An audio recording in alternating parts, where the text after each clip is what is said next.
Poolisiin kutaa Virgiiniyaa akka jedhetti baraarsitoonni dilbata kaleessaa galgala miillaan yookaan lafoo bakka balaan kun itti dhaqqabe kan gahan yoo ta'u nama lubbuun hafe tokkollee hin arganne.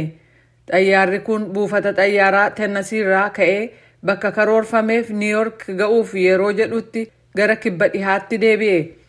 Bulchiinsi Aviyeeshinii yookaan balalii kan federaalaa akka jedhetti xayyaarichi naannoo gaarreewwaniin marfame Montebello Virgiiniyaa keessatti kan kufe yoo ta'u iddoonsaas magaalaa galma mootummaa United States Washington DC irraa gara kibbaatti kiiloomeetira 200 fagaatee akka kufe beeksisee jira.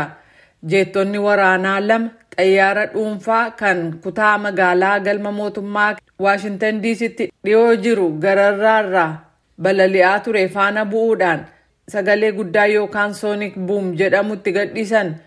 Viidiyoon saree baraarsaa rookeetiin yeroo buufata Fairfax kan Virgiiniyaa irra darbu sagalee guddaa yookaan sonic boom jedhame dhageessee dammaqxe kun miidiyaa hawaasaa irratti hedduminaan kan mul'atan keessaa tokko ture.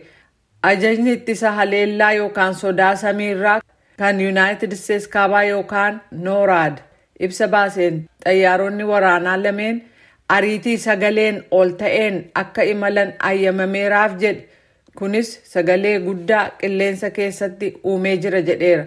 Kana malees jedha NORAD jeettiiwwan waraanaa lameen qalbii balaliisaa kana argachuuf yaaluudhaan balaqqeessa dhukaasaa akka turan ibsee jira. Xayyaarri kun kan kaampaanii Encore Motors kan Melbourne Inc jedhamuun kan galmaa'e yoo ta'u gaazexaaleen Washington Post fi The New York Times akka gabaasanitti abbaan qabeenyaa kaampaanichaa John Rampel jedhaman akka dubbatanitti namoota 4 xayyaaricha keessa turan keessaa intala isaa fi kunuunsituun daa'imaa keessatti argamuu jedhan. White House akka jedhetti yeroo haalli kun uumametti President Joe Biden maadhee waraanaa Ameerikaa Joint Base Andrews jedhamu kan handaara magaalaa Washington DCtti argamu Maryland keessaa golfii taphataa akka turan yoo ta'u waan uumame irrattis ibsi kennameeraaf jedheera. Sagalee guddaan gadhiifames kan sonic boom jedhame buufata waraanaa sanatti kan dhaga'amuu danda'u xiqqoo ta'uunsaa ibsamee jira.